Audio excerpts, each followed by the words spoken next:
السلام علیکم ناظرین، آپ دیکھ رہے ہیں پی پی این نیوز. میں آپ کا میزبان اشفاق چودھری. اس وقت ہم موجود ہیں UC85 میں، جہاں پر ہمارے ساتھ موجود ہیں نوجوان یوتھ ونگ تحریک انصاف کے صدر حافظ بلاول مغل. کسی شاعر نے کیا خوب کہا ہے، محبت مجھے ان جوانوں سے ہے ستاروں پہ جو ڈالتے ہیں کمن.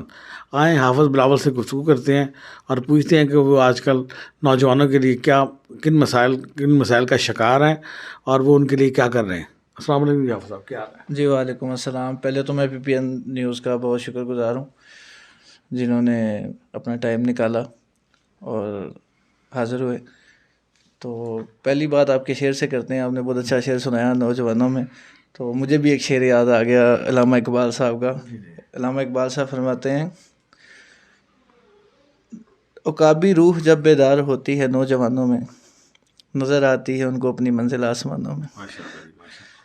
تو انشاءاللہ تعالیٰ جیسے کہ آپ کو پتہ ہے، میرا نام حافظ محمد بلاول ہے. میں پریزیڈنٹ ہوں UC85 کا یوتھ ونگ کا.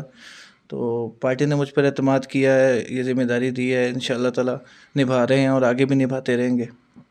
جی، یوتھ ونگ جو ہے اس کی کیا ایکٹیویٹیز ہیں؟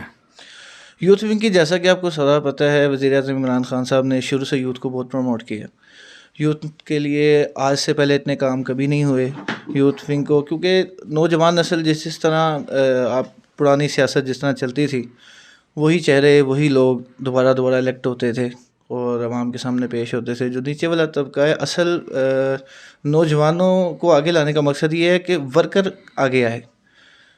منسٹر لوگ بنتے ہیں، لیڈر بنتے ہیں، صرف ایک ہی چہرے گھوم پھر کے آ جاتے ہیں. پاکستان تحریک انصاف کا مقصد یہ ہے کہ نچلے لیول پہ جو کارکن ہیں، جو اپنا MNA MPs کے الیکشن ہوتے ہیں، جنرل باڈی کے یا لوکل باڈیز کے، ٹھیک ہے، ان کے لیے پس منظر ورک کر رہے ہوتے ہیں، وہ آگے آئیں.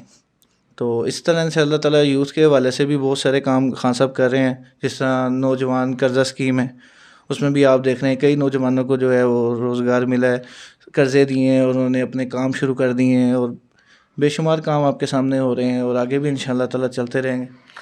اچھا، جیسے آپ کا یہ علاقہ ہے، خصوصاً یہاں پر منشیات فروشی اور نوجوان بے راہ روی کی طرف بڑے چلے گئے تھے. آپ اچھے سوشل ورک کر رہے ہیں، آپ نے ان کے خلاف پہلے بھی آپریشن کروائے ہیں، اور آئندہ کیا لائبل کر رہے ہیں؟ جی دیکھیں، بالکل ٹھیک جیسا کہ آپ نے فرمایا کہ ہم عبادت کالونی لگتی ہے، تو پہلے بھی منشیات فروشی پورے لاہور کا مسئلہ ہے. پہلی بات کہ پہلے اب کافی زیادہ سختی کر دی گئی ہے، ڈولفن کو تعینات کیا ہے. SHO صاحب سے بات چیت ہوئی ہے، اب گشت پر جو ہے مکمل طور پہ ڈیلی ریگولر روٹین میں جو منشیات فروشی ہیں کر رہے ہیں اور جو نوجوان نسل خراب کر رہے ہیں، بیسیکلی ان کو پکڑنا مقصود ہے. تو انشاءاللہ تعالیٰ پہلے بھی ہم نے کام کیا ہے، SHO صاحب کوآپریٹ کر رہے ہیں، تو انشاءاللہ تعالیٰ آگے بھی یہ کریں گے اور منشیات فروشی کا بالکل خاتمہ ہونا چاہیے انشاءاللہ. کیا موجودہ حکومت جو ہے وہ نوجوانوں کی، چونکہ نوجوانوں کی بہت بڑی تعداد جو ہے انہوں نے ووٹ دیا ہے، تو خان صاحب کا نعرہ تھا کہ جی بے روزگاری ختم کی جائے گی، تو بے روزگاری کے حوالے سے خان صاحب نے کوئی امپلیمنٹ نہیں ہوا ابھی تک؟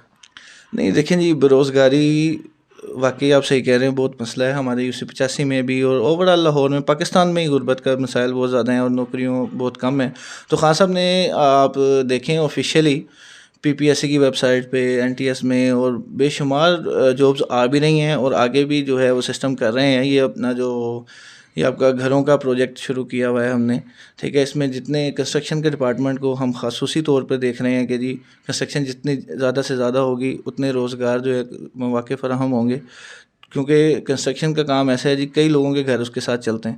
تو انشاءاللہ تعالیٰ کر بھی رہے ہیں اور آگے بھی انشاءاللہ تعالیٰ خان صاحب کریں گے. آپ ماشاءاللہ پڑھے لکھے ہیں، سول انجینئر ہیں، آپ تو اس بات کو سمجھتے ہیں. گورنمنٹ کے پاس 18 ماہ رہ گئے ہیں، تو ان میں جو گھروں کا وعدہ کیا تھا، گھر بن رہے ہیں، لوگوں کو دے دیے جائیں گے؟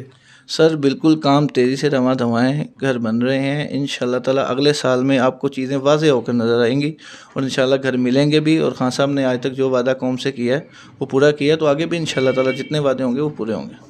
اچھا، تو نوجوانوں کے لیے جو قرضہ اسکیم ہے کوئی، اس میں آپ ان کی معاونت کریں گے علاقائی لیول پہ؟ کوئی آپ کے پاس کوئی ایسا سسٹم آیا ہے یا آپ کے نالج میں ہے؟ جی دیکھیں، پارٹی نے اگر مجھ پہ ٹرسٹ کیا ہے تو انشاءاللہ تعالیٰ میری بھی پوری کوشش ہوگی کہ جو لوگ ضرورت مند ہیں، جو نوکریاں نہیں ہیں جن کے پاس، یا اپنا قرضہ لے کر وہ خود اتنی حیثیت رکھتے ہیں کہ اپنا ٹیکنیکل کو کام کرتے ہیں. تو ان شاء اللہ تعالیٰ ہر پلیٹ فارم پر, جس طرح کہ ہمارے ادھر ایم پی اے صاحب ہیں میاں محمود الرشید صاحب, شفقت محمود صاحب, اور میری جو یو سی کی قیادت ہے, ان شاء اللہ تعالیٰ ان سے مشاورت کر کے جہاں تک ہم لوگوں کو روزگار کے مواقع فراہم کر سکیں گے ان شاء اللہ کریں گے. اور لون کے لیے بھی میں اپنا دیکھ رہا ہوں, ٹھیک ہے. ان شاء اللہ تعالیٰ جو لوگ میرے ساتھ رابطہ کر رہے ہیں ان کی فائل بھی بن رہی ہے, ٹھیک ہے. تو جس پلیٹ فارم تک جا کے فائٹ کرنی پڑے گی ان شاء اللہ سر کریں گے. اچھا, آپ کو بحیثیت طریق انصاف کا ورکر ہونے کے, مہنگائی جو ہے, مہنگائی اس حد تک چلی گئی, لوگوں میں آپ ملتے جلتے ہیں تو لوگ آپ کو کس طریقے سے ملتے ہیں آج؟ دیکھیں جی, مہنگائی ایک واقعی بہت زیادہ مسئلہ ہے, کیونکہ میں بھی آپ کے ساتھ ہی رہتا ہوں, شہری ہوں, تو سارے مسئلے مسائل مجھے بھی فیس کرنے پڑتے ہیں. ان شاء اللہ تعالیٰ ہم کر رہے ہیں, خان صاحب لگے ہوئے ہیں. ان شاء اللہ تعالیٰ بہت جلد جو ہے نا معاملات حل ہو جائیں گے. بیسیکلی زیادہ مسئلہ مہنگائی کا یہ ہے کہ کچھ لوگوں نے مصنوعی مہنگائی جو ہے نا وہ بہت زیادہ کی ہوئی ہے. ایک تو ہے مہنگائی, اوپر سے مصنوعی مہنگائی بہت زیادہ ہوگی. لیکن یہ بھی آپ لوگوں کی کمزوری ہے نا کہ انتظامیہ ایڈمنسٹریشن آپ سے کنٹرول نہیں ہوئی, تو یہ حالات چلتے ہیں. نہیں, بالکل. ایڈمنسٹریشن میں جتنے ہمارے اپنا سیکٹریز ہیں اور جتنے ورکرز ہیں وہ سارے اس پہ ورک کر رہے ہیں. ڈپٹی پرائز کنٹرول کمیٹیاں جو ہیں, سابقہ گورنمنٹس ہوتی تھی, ان میں پولیٹیکل ورکر بھی ہوتے تھے. آپ نے پرائز کنٹرول کمیٹیاں نہیں بنائی؟ نہیں, بالکل بنائی ہیں, اور وہ اپنا کام بھی کر رہی ہیں, اور بھاری بھرکم فائن بھی کروا رہے ہیں جو لوگ مصنوعی مہنگائی کر رہے ہیں, ٹھیک ہے. آج کل تو لوگوں نے ٹرینڈ پکڑ لیا, لیڈرشپ کو آپ وزیر اعظم کو برا بھلا کہہ دیں اور اپنی 10 والی چیز 20 روپے میں بیچ لیں. تو ان شاء اللہ تعالیٰ ساری کمیٹیاں بھی کام کر رہی ہیں اور یہ معاملات حل ہو جائیں گے. آٹے کا ریٹ آپ نے دیکھا واپس اپنی جگہ پر آ گیا, پچھلے 1300 پر چلا گیا تھا, 1200 پر, اب دوبارہ 1100 پہ آ گیا. چینی 90 روپے پہ واپس آ گئی. یوٹیلیٹیز جو اسٹور ہیں ان پر ہم چیک اینڈ بیلنس رکھ رہے ہیں کہ عوام کو جو پرائز ہے آپ کی گورنمنٹ سے منظور شدہ اس پر چیز ملے. تو ان شاء اللہ تعالیٰ کر رہے ہیں کام. اگلے 1 سال میں ان شاء اللہ تعالیٰ بڑی تبدیلی آئے گی. تحریک انصاف کا نعرہ تھا کرپشن کے خلاف, کرپشن بڑھ نہیں گئی؟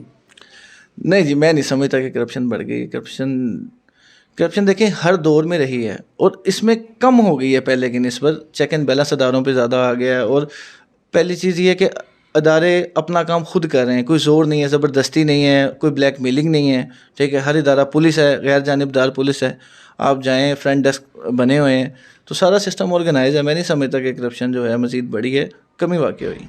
اچھا, آپ کو یہ نہیں لگتا کہ طریق انصاف کی نااہلی کی وجہ سے نواز لیگ میں دوبارہ مقبولیت میں آ گئی ہے؟ نہیں جی, نواز لیگ جو ہے وہ مقبولیت میں نہیں آ سکتی. دیکھیں جی, آپ اگر سیاسی بات کرتے ہیں تو لیڈرشپ ان کی دیکھ لیں. ابھی تک جدہ بیٹھی ہے, اپنا پہلے جدہ بھاگ کے چلے گئے ہیں, اب لندن میں بیٹھے ہوئے ہیں. جو لیڈرشپ کی عادت پاکستان آنے کی ہمت نہیں کری, تو میں نہیں سمجھتا کہ وہ الیکشن کمپین میں کس طریقے سے عوام کو قائل کرے گی کہ ساری اپنا ٹائم جو تھا وہ باہر گزار دیا, اب الیکشن کا ٹائم ہے تو واپس آ گئے پھر. تو یہ تو میں نہیں سمجھتا کہ اس طرح سے کوئی سسٹم ہوگا. اور اس بار آپ واضح دیکھیں گے سیٹیں انشاءاللہ تعالیٰ پاکستان جو طریق انصاف ہوگی انشاءاللہ لیڈ کرے گی اور اپنی اکیلے گورنمنٹ بنائے گی انشاءاللہ. یہ تھے جی حافظ بلاول صاحب. ان کا کہنا ہے کہ انشاءاللہ اس دفعہ P T I independent government بنائے گی اور بلدیاتی الیکشن میں بھی کلین سویپ کرے گی. مجھے اجازت دیجیے, آئندہ پروگرام میں پھر ملاقات کریں گے.